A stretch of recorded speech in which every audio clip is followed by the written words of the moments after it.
What is up, guys? In today's video, I'm going to be showing you what I think is the easiest way to get wins in Season 4. So we're going to be going over the best loot path, I think, and why it's really good, and how this sets you up for consistent wins in Season 4. If you guys do enjoy this video or find it helpful and informative, remember to give it a like, subscribe if you would like to see more, and comment down below what you think of Season 4 thus far. So the first part of this strategy is that we're going to be landing mid-map, and I know this seems risky, and it is going to be heavily trafficked more so than some of the other locations I've recommended in the past about getting easy wins, but the NPCs and loot here is really insane. So I land on this balloon. You don't have to land on the balloon. You can land on the bottom and loot up. The main reason why we're going to be landing here is because this NPC on the balloon sells shockwaves, and this is the only vendor on the map that sells shockwaves. And if you're familiar with my content or Zero Build at all, you know mobility is super important. So being able to get guaranteed shockwaves is a huge advantage to you. There's also a vault at this location, and you should be able to open it really easily because you only need one key. So like whether you land on the balloon or not, you're going to need to loot bottom. You can wait to buy your shockwaves until you've already looted. That way you can save some gold. But you want to get the balloon, get shockwaves, loot the bottom, get a key to eventually open this vault. And while you're doing all of that, you could have had chrome splashes if you found any. You could splash some chests on the outside to potentially get a chrome shotgun. You can splash some chests inside the vault to potentially get a chrome shotgun. Or the NPC in the vault sells a chrome shotgun for only 50 gold. And the reason why this is so important is because the chrome shotgun is essentially the new auto shotgun. Like I already said, if you're familiar with Zero Build, you know that the auto shotgun was the best shotgun in the past, or the season prior to that, the drum shotgun. The high fire rate shotguns are pretty much always going to be meta in Zero Build, I think, and this season is no different. So the chrome shotgun is the best, I think, for Zero Build. It starts out kind of weak, but interestingly enough, the chrome weapons get better as you use them. So as you deal damage with this weapon, it increases in rarity, and it can get to purple rarity pretty fast. You can get it up to gold or even mythic, but just getting it to purple, I feel like it's solid enough, and you can do that really easily. And you can do this by damaging players, NPCs, or wildlife. So it's really easy to just farm damage and level this weapon up. You can even kill the NPC after you buy it to upgrade it. So far, you loot mid-map, you get your shockwaves from the guy in the balloon, you get your chrome shoddy from the NPC in the vault. Sometimes it might be hard for you to find a key, but I don't know if I've just gotten lucky or what. Every time I've came here, I haven't really had a hard time finding the key, just in my general looting of mid-map. And you can even leave your plant here to get even more loot, and the plants now can spawn shockwaves and chug splashes. I know they took out shockwaves of the plant loot last season, and I believe they also took out chug splashes, but you can get both of those from your reality sapling in Season 4. One unfortunate aspect of mid-map this season compared to last is there's not nearly as many coolers, but we'll get to that in a bit. After you've looted this area, opened the vault, got your chrome shotgun, got your chug splashes, you're going to want to go to, got your shockwaves and your chrome shotgun, you're going to want to go to Coney Crossroads, which is really close, and you can actually fly here from the balloon if you want. Because the NPC in Coney Crossroads in the ice cream shop sells Boogie Bombs. And once again, if you're familiar with Zero Builds, you know that shockwaves, a high fire rate shotgun, and Boogie Bombs are just an insane combo. And you're guaranteed to get all of those items very easily while landing here. It doesn't matter how bad your RNG is. You can get all of those items really easily. And even if you buy each of these items, you don't find any of them beforehand, odds are you're probably going to find some boogies from looting, and you're going to find some shockwaves from looting, so you won't have to buy as much. But if you were going to buy enough shockwaves to max, enough boogies to max, and a chrome shotgun, that would be 288 gold, which is a decent amount, but it's not a big deal to get almost 300 gold. You know, it's not like you're spending 1500 gold a game. You're not really spending that much. So this strategy is pretty sustainable, I think.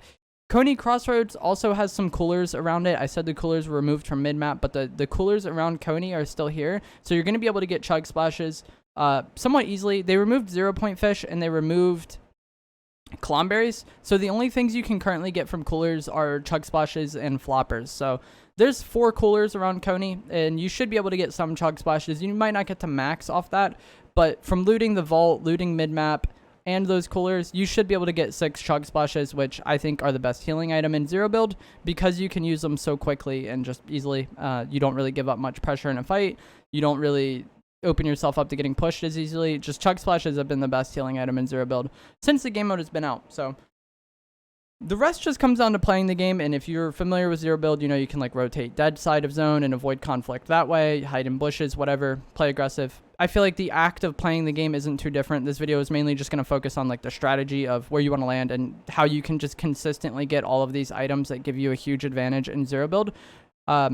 You do want to take advantage of this while you can, though. Epic recently announced that Boogie Bombs will be vaulted in the next update, but that likely won't be until next Tuesday, or what I would expect is the Tuesday after that, because the season just started, and it's not like they put out an update like in the first week of a season, and usually the week after the season there's not an update either, and then like the first big update comes like 2 weeks after the launch of the season. So there's still a bit of time for you to abuse this strategy. One final thing I do want to say is I've seen a lot of people complain about the lack of mobility this season, and they did vault a lot of mobility items, and really what that does is make cars and wildlife more effective, because last season we had like the Nimbus Cloud and the Grapple Glove that you could use as more of just like your general mobility, you know, you're traveling around the map mobility. You don't really want to use shockwaves that way. People tend to save shockwaves for when you're in a fight, because it's not as like repeatable and spammable, you know, as like the Nimbus Cloud or the Grapple Glove was. So use your shockwaves when you're in a fight, but people are kind of lost on how to travel around the map, and the answer is cars or wildlife. This is, you know, something that I feel like a lot of people may have forgotten, but in season 2, people used cars and wildlife, or I guess you couldn't ride the wildlife then, but people used cars a lot to travel around the map, and just getting into the habit of using these things can have a huge impact on your gameplay, because you're not going to get caught off in like those awkward like open fields or just weird spots anymore, because you're going to be driving around the map or riding around the map on your animal. You're going to limit the amount of time that you're exposed, and I feel like that'll make a huge impact on your game. I feel like the lack of mobility items is getting a lot of people in awkward spots as they travel around the map, and the car or the wildlife is your solution to that. And there's cars at Coney. I'm pretty sure there's a guaranteed Lambo at the gas station, and there's a few cars out front of the ice cream shop, so you should be able to get a guaranteed car from Coney and just kind of start playing for in-game and like posting up and like playing zone after you get your shockwaves, boogie bombs, chrome shoddy.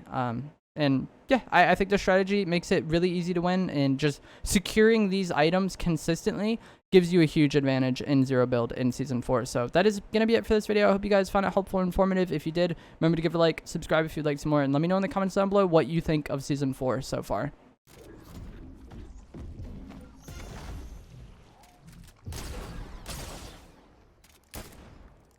What is this guy doing? Oh no. What am I doing?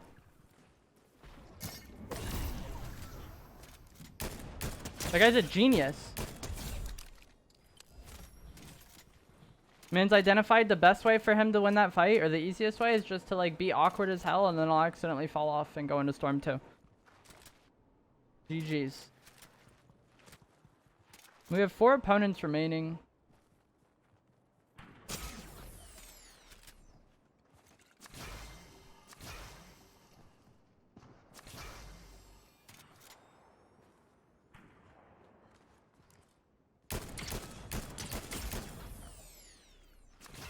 That's like my least favorite thing about the snipers being like relevant again, is there's no flinch in this game.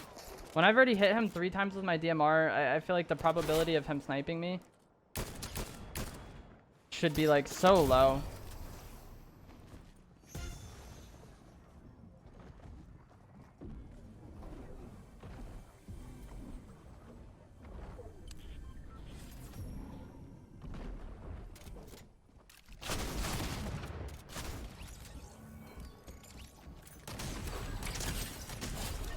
One v one versus that guy that was camping in a bush earlier with snipe.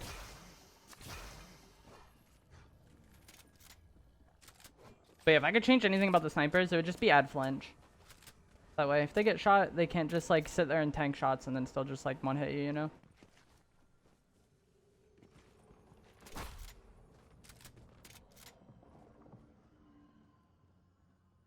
Melting with that DMR? Yeah, I'm getting more used to it for sure.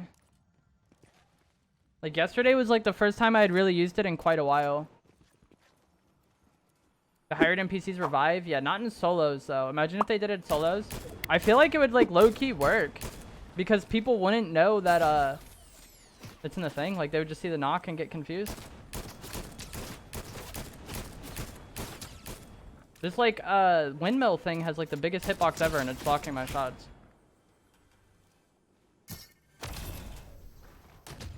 GG's. W. So yeah, I think that is just the easiest way to win. Land here. Get shockwaves. You don't have to get them right away.